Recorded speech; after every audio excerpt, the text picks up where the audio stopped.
All right, figured it would be appropriate to make a little graft session this morning, seeing that it's my birthday and grafting just makes me super happy. It is literally probably one of the most peaceful, rewarding acts that I have ever found. And I'm a carpenter. I do rewarding stuff all the time, helping people with their homes, helping people with what they need, that one thing that's been bugging them. I go in there and help them out, and it just makes their day, like I do rewarding things. That's what I do. But this is something really special. And for anybody that's watching this, it's just getting into grafting, don't get it in for the wrong reasons. Don't get in it because there's a hype clone that you saw sell for blah blah, and you want to make more of it and sell that for blah blah. Get in it for the right reasons. Get in it because it's cool. I mean, it's fascinating. You can take something really small and you can make a lot more out of it just from a little tiny piece, even just a aerial sometimes. So definitely get in it for the right reasons so you're not disappointed at the end of the day.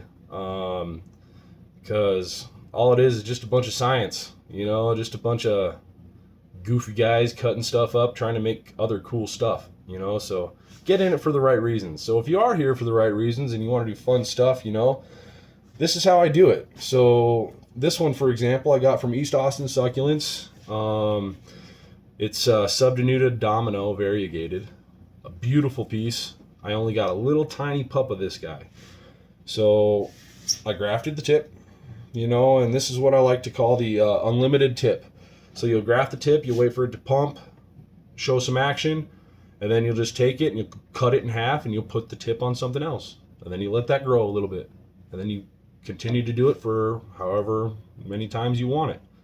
Me in particular, whenever I get something, especially like inside on my grow table, it's every single thing on that grow table, it's something that I would like a bunch of. Personally, first and foremost. Secondly, I love to share. I love, exploring all these new species and these cool things and sharing it with others. I think it's, some people can't graft. Some people don't have the ability, or give up too early, and they just want to, experience this. So that's where I come in. I graft all the time because I think it's fun as hell. And like I say, very peaceful and very rewarding. So we'll get into this. I got my razor blades, and like I say in all my other videos, those are probably the best route to go for your cleanest cut. Because you don't want to be hacking.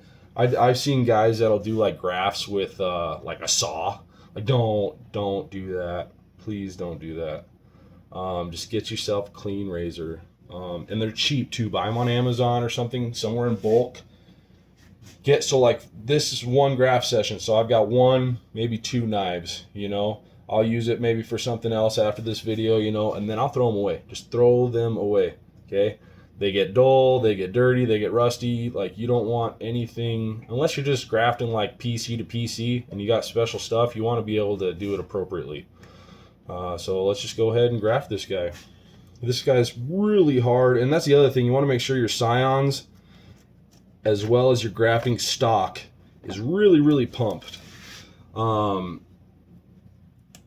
I like to come in the winter time, especially, because I'll do it both ways. I'll non-bevel and I'll bevel. When you're first starting out, I definitely recommend beveling. It just rectifies any issues that you may have or come across as a beginner. Get your rootstock ready like that. Clean your blade. Set it aside, dry it. Grab your other blade that's nice. One clean cut, set it on there, and you're good to go.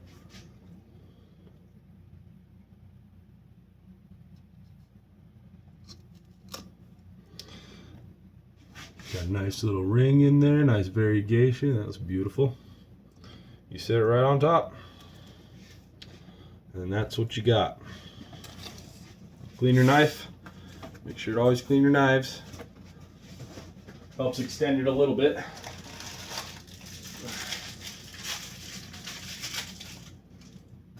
And you get your stretchy tape or your rubber bands. I used to be a rubber band man, but the reason why I stopped using rubber bands is because they were applying too much pressure for these specialty scions that I was dealing with. For the first couple years, you know, I was grafting pretty regular stuff.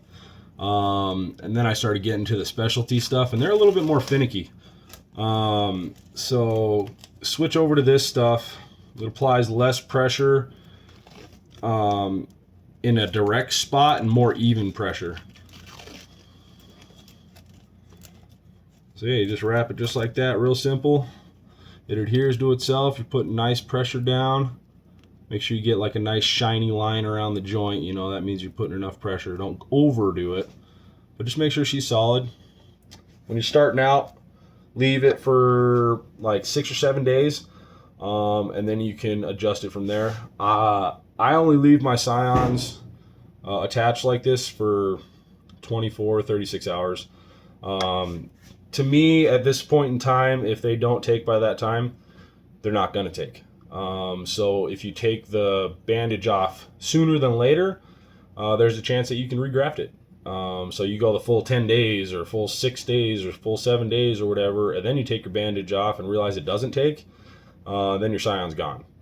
So yeah, make sure to puff a little sulfur on that cut and around your joint if you like, not necessarily needed. And make sure you got a well ventilated area with a fan, and that'll up your chances of success. Hope you liked the video.